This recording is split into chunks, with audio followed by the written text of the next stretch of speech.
사사들 총 14명인데 여기서 내가 아는 사람은 몇 명인가? 온예, 에훗, 삼갈, 드보라. 드보라는요 여자 사사예요. 총 14명의 사사 중에 한 명인 여자 사사가 드보라다. 그 다음에 기드온의 300용사 들어보시죠. 둘라, 야일, 입다, 입산, 엘론, 암돈, 삼손, 엘리, 사무엘. 여기서 우리가 잘 알만한 사람 첫 번째 사사기 3장에 나오는 에훗이라고 하는 사람이 있는데, 이방나라 모압이 이스라엘 백성들 완전히 막 공격하고 있을 때 하나님께서 사사를 보내줬는데 에훗이에요. 에훗은 베냐민 지파 사람인데요, 베냐민 지파의 이름이 오른손의 아들이라고 하는 의미예요. 베냐민 지파. 근데 에훗은 왼손잡이에요. 성경에서 오른손은 권력, 막 힘, 능력 이런 거를 상징하는데, 하나님께서 에훗이라고 하는 사사를 부르는데 왼손잡이를 부른 거예요. 그러니까 왼손을 잘 쓴다는 의미로 왼손잡이라고 하는 게 아니라 오른손이 불구다라고 하는 의미로서 왼손잡이라고 쓴 거예요. 이걸 통해서 보여주는 게 뭘까요? 사사, 하나님이 쓰시는 대사사, 이스라엘 백성들이 이방 나라에 공격을 당하고 있을 때 리더자로 세운 사람의 조건이 왼손잡이에요. 능력도 없고 힘도 없고. 이걸 통해서 우리에게 보여주신 게 뭐냐면, 하나님께서 우리를 쓰실 때 그 사람이 실력이 뛰어나거나 뭐 머리가 똑똑하거나 막 대단해서 쓰시는 게 아니라 그냥 하나님의 은혜로 쓰신다. 왼손잡이, 오른손이 불구여도 하나님께서 쓰신다. 이것을 좀 상징적으로 보여주고 있어요. 사사기 3장에 에훗이라고 하는 사사가 등장하는데 왼손잡이다. 근데 에훗은 베냐민 지파 사람이다. 베냐민 지파의 뜻은 오른손의 아들이라고 하는 뜻인데 오른손이 불구다. 그래서 에훗이 쓰임받는 것은 그 사람의 자격과 조건이 있어서 쓰임받는 것이 아니다. 이렇게 이해하시면 될 것 같습니다. 그리고 사사기 4장 바로 넘어가면 이제 에훗이 죽고 나서 이스라엘 백성들이 또 죄를 범하고 악행을 범하고 있어요. 그때 하나님께서 세우신 사사가 드보라라고 하는 여자 사사예요. 근데 드보라가 전쟁을 나갈 때 바락이라고 하는 장군이 같이 나가야 된다, 이렇게 얘기를 하는 거예요. 이제 정말 전쟁에서 승리할 수 있는 그 힘을 가진 바락이라고 하는 사람을 불러다가 전쟁하게 되는데, 바락이 뭐라고 얘기하냐면, 드보라 당신도 같이 나가야 돼. 여자라고 숨으면 안 돼. 같이 나가야 돼. 같이 나갔는데 이방 나라의 왕을 딱 죽일 때, 마지막 죽일 때 누가 죽이게 되냐? 드보라가 죽이게 될까요? 바락이 죽이게 될까요? 드보라도 아니고 바락도 아니고 둘 다 못 죽인 거예요. 성경에서는 뭐라고 나왔냐면, 가정주부였던 여인 야엘이 팔꿈치로 이방 나라의 왕 관자놀이를 빵 쳐서 죽였대요. 이걸 통해서 보여주는 게 뭐냐면, 아까 전에 에훗도 왼손잡이였어. 드보라도 바락도 적군의 장군을 죽이지 못하고 벌벌 떨고 있는 상황에서 가정주부였던 얘가 그냥 열받아가지고 그냥 팔꿈치를 찍어서 죽였어요. 근데 더 웃긴 건 뭐냐면, 히브리서 11장 보면 믿음의 조상 중에 바락이 있는 거예요. 이것을 통해서 보여주는 게 무엇일까요? 하나님이 믿음의 사람이다라고 정한 사람은 힘이 있어가지고 팔꿈치로 내가 빵 찍어서 죽이는 사람이 아니라 주저주저하고 좀 불안해하고, 그런 사람들도 하나님은 믿음의 사람이라고 칭해 주신다. 지난 시간에도 살펴봤죠? 모세가 애굽에서 노예를 한 명 죽이고 나왔어요. 근데 히브리서에서는 뭐라고 나오냐면, 그리스도와 함께 고난을 받기 위해서 애굽의 모든 영광을 버리고 나왔대요. 사실은 뭐죠? 사람 죽이고 나왔어요. 하나님께서는 우리의 수치들을 다 지워주시고 너 믿음으로 나온 거야, 이렇게 얘기를 해주시는 거예요. 그러니까 이 사사기를 통해서도 우리가 그거를 배울 수가 있습니다. 그 다음 우리가 잘 아는 기드온의 300용사. 기드온의 300용사는 미디안이라고 하는 이방 나라가 7년 동안 이스라엘 백성들을 완전 공격하고 힘들게 할 때 하나님께서 여호와의 사자를 보내서 미디안을 쳐 부시라고 기드온에게 사명을 주세요. 근데 성경에 보면 하나님의 사자라고 하는 얘기 많이 들어보시죠? 하나님의 사자. 혹시 하나님의 사자가 무엇인지 아십니까? 구약 성경에서 하나님이 외형이 있는 이 물질 세계에 보이는 모습으로 나타났을 때에 구약 성경에 나타난 하나님을 성부, 성자, 성령 하나님 중에 누구라고 얘기하냐면, 성육신하기 이전에 성자 하나님, 예수님이 이 땅에 오시기 전에 구약시대 때 이렇게 표출됐다.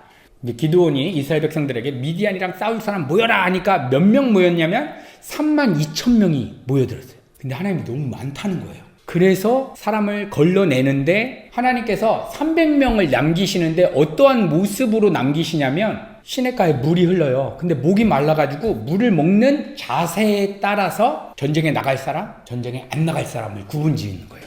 물을 먹는데 어떤 사람은 무릎을 꿇고 물을 막 먹어요. 어떤 사람은 무릎을 꿇지 않고 허리만 숙여서 물을 마셔요. 1번 무릎을 꿇고 물을 마신 사람, 2번 무릎을 안 꿇고 그냥 허리만 굽혀서 물을 마신 사람, 2번 무릎을 꿇었다라고 하는 의미는 전쟁을 나가야 되는데 삶의 피로와 목이 너무 말라요. 그거에 대해서 내가 간절하게 거기에 몰입하면 완전 무릎을 꿇고 막 먹는 거예요. 근데 그거에 몰입하지 않고 언제든지 적들이 있을 수도 있으니까 살짝 S라인만 유지해서 물을 먹으면서 전쟁이 오면 나간다. 우리의 마음을 사로잡을 만한 여러 가지 사건들, 뭐 재정의 문제가 생기거나 성악가가 성대에 문제가 생기거나, 이때 이 문제에 막 우리가 몰입하면 이거 문제를 해결하기 위해서 막 무릎을 꿇고 막 우리의 생각에 끌려가는 사람의 모습이 무릎을 꿇고 막 물을 먹는 사람.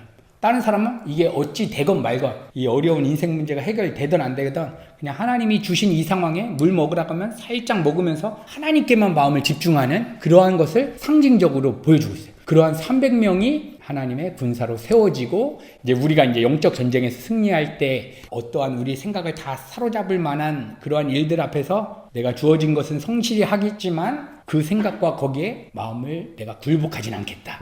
이게 기드온의 300용사의 모습을 통해서 보여주는 내용이고요. 그 다음에 사사기 11장에 입다라고 하는 사사가 나와요.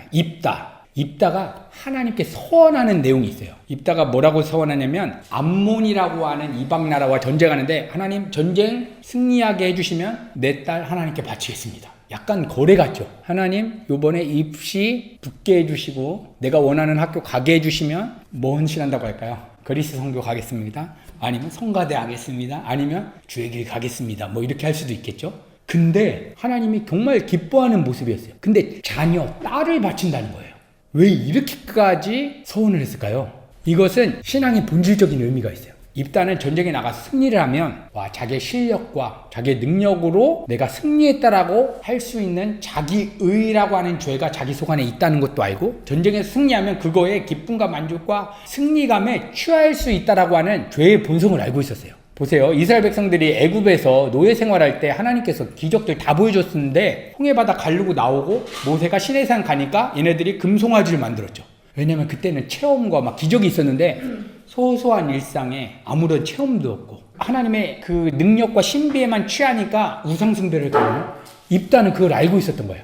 이번에 전쟁 나가가지고 막 내가 승리하면 이거에 취하겠다. 그때 마음속에서 이걸로 나는 기뻐할 사람이 아니다. 나는 그냥 하나님과 함께하는 것으로만 기뻐할 사람이다. 그리고 지금 이 순간 하나님과 동행하는 것이 내 인생의 전부이다 라고 하는 마음의 표현을 입다는 내가 전쟁에서 승리하면 내 딸 잡아서 하나님께 올려드리겠다 하는 거예요.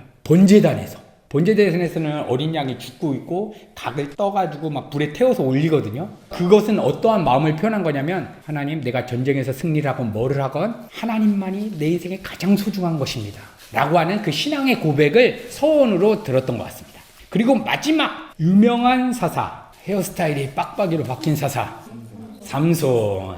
사사기 13장을 보면 삼손이 가사에 있는 창녀 집으로 들어가요. 근데 거기서는요 신앙이 무너지지가 않아요. 근데 데릴라한테는 무너지게 돼요. 성경에서 말하는 음란, 동성애, 간음, 이거의 본질은 그냥 단순히 예수님 안 믿는 사람도 다 저지르는 그런 한두 가지 세목을 얘기하는 게 아니라, 성경에서 말하는 간음의 가장 핵심은 하나님만을 사랑해야 되는 우리 하나님의 백성이 하나님 말고 다른 것을 사랑하면 영적인 간음이다 얘기를 하는 거예요. 그리고 피조물은 창조주만 사랑하게끔 하나님께서 정해놓으셨어요. 근데 피조물이 창조주를 제끼고 피조물을 사랑한다? 영적인 동성애예요. 그런 것처럼 사사 삼손이 사사기 13장의 창녀촌에 들어갔을 때는 거기에 가서도 마음이 뺏기지 않은 거예요. 그러니까 우리도 이 세상에 우리가 나가서 살지만 우리가 거기에 다 마음 뺏겨서 살진 않죠. 뺏기는 대상이 몇 가지 있죠. 그런 게 데릴라처럼 우리에게 다가와요. 데릴라가 몇 번 이렇게 미혹했을까요? 3번. 세 번째 무너지는 거예요. 성경에서 3이라는 숫자는 완전 숫자의 의미인데요. 완전히 그냥 먹혀버렸다. 삼손은 얘한테 얘기해주면 내 머리가 다 밀려서 이제 신앙 바닥날 거를 알고 있음에도 얘기하게 되는 모습. 근데 삼손의 가장 멋진 모습이 마지막에 드러나죠. 마지막에 이제 두 눈이 다 뽑혀가지고 이제 기둥에 이제 다 묶어놨어요. 그때 삼손이 기도하는 거예요. 하나님, 나에게 한 번만 힘을 주시면. 그때 하나님이 힘을 주셔서 빵 해가지고 거기서 다 죽게 되죠. 그때 삼손의 기도가 우리 신앙의 본질적인 또 의미를 보여주는데, 삼손은 거기서 위기잖아요. 자기가 죄를 져서 하나님 한 번만 힘을 주시면 내가 여기서 살아나서 내가 나가겠습니다가 아니라 한 번만 힘 주시면 내가 그냥 죽어버리겠습니다. 이방 민족들과 나는 같이 죽겠습니다. 삼손의 기도를 통해서 우리가 보게 되는 것이, 기도는 내가 살기 위해서, 내가 조금 안정된 삶으로 가기 위해서 기도하는 게 아니라 이방 민족들과 나의 죄악된 본성이 그냥 주님과 함께 나는 죽은 자입니다 라고 하는 그러한 신앙의 고백, 이게 삼손의 기도를 통해서 보여주고 있습니다. 이렇게 사사기에서 가장 굵직굵직한 몇 명만 우리가 살펴봤어요.